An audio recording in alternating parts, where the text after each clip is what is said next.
Hello and good morning, Discovery Church. Welcome to day 5 of our Proverbs reading.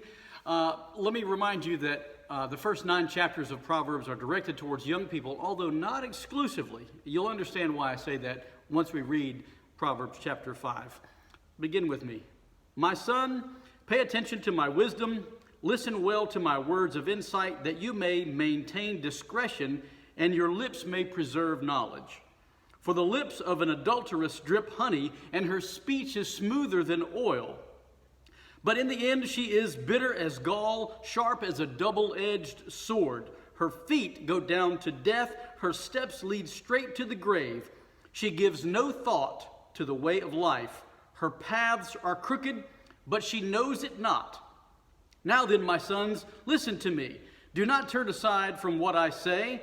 Keep to a path far from her. Do not go near the door of her house, lest you give your best strength to others and your ears to one who is cruel, lest strangers feed on your wealth and your toil enrich another man's house. At the end of your life you will groan when your flesh and body are spent. You will say, how I hated discipline, how my heart spurned correction. I would not obey my teachers or listen to my instructors. I have come to the brink of utter ruin in the midst of the whole assembly. Drink water from your own cistern, running water from your own well. Should your springs overflow in the streets, your streams of water in the public squares? Let them be yours alone, never to be shared with strangers. May your fountain be blessed, and may you rejoice in the wife of your youth. A loving doe, a graceful deer, may her breast satisfy you always. May you ever be captivated by her love. Why be captivated, my son, by an adulteress? Why embrace the bosom of another man's wife? For a man's ways are in full view of the Lord, and he examines all his paths. The evil deeds of a wicked man ensnare him. The cords of his sin hold him fast. He will die for lack of discipline, led astray by his own great folly. Solomon was well equipped to write this proverb. He had many wives and many concubines. He would have known what it meant to avoid an adulteress. In this case, he's talking specifically about a prostitute and how we are to avoid sexual immorality and practice sexual purity. But a few things to share with you quickly. Verse 1, Solomon starts out by saying, my son, pay attention to my wisdom, listen well to the words of my insight, that you may maintain discretion and your lips may preserve knowledge.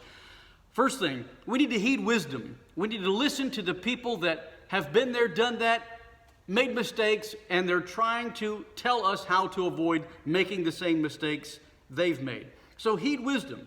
Number 2, practice faithfulness.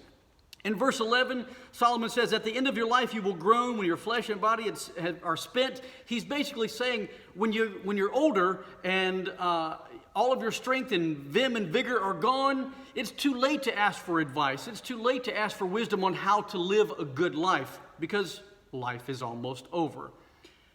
But he also says in verse 15, drink water from your own cistern, running water from your own well. In ancient times, and particularly throughout the Old Testament events and activities, families would have their own wells, and that well was a source of life. Now, Solomon is using that as an example for how to be faithful to our wives, our husbands, our families. And he's saying, so drink from your own cistern, drink from your own well, running water from your own well. Be faithful to your spouse, be faithful to your family.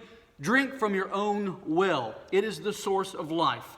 Following after the adulteress who has words that are like honey and words that are smooth and pleasing to your ear, practicing all kinds of hollow promises and good things for you. He says, avoid those things. Stay home. Stay faithful. Trust Solomon's wisdom. So heed wisdom, practice faithfulness, and avoid wickedness. Solomon says in verses 22 and 23, the evil deeds of a wicked man ensnare him. The cords of his sin hold him fast. He will die for lack of discipline, led astray by his own great folly. In the end, following after wickedness and the evil ways only lead to death. If there was a fourth thing to share with you, please know that verse 21 says, for a man's ways are in full view of the Lord, and he examines all his paths. So heed wisdom, practice faithfulness, avoid wickedness, and number 4, God sees everything you do. You can't hide. God always sees.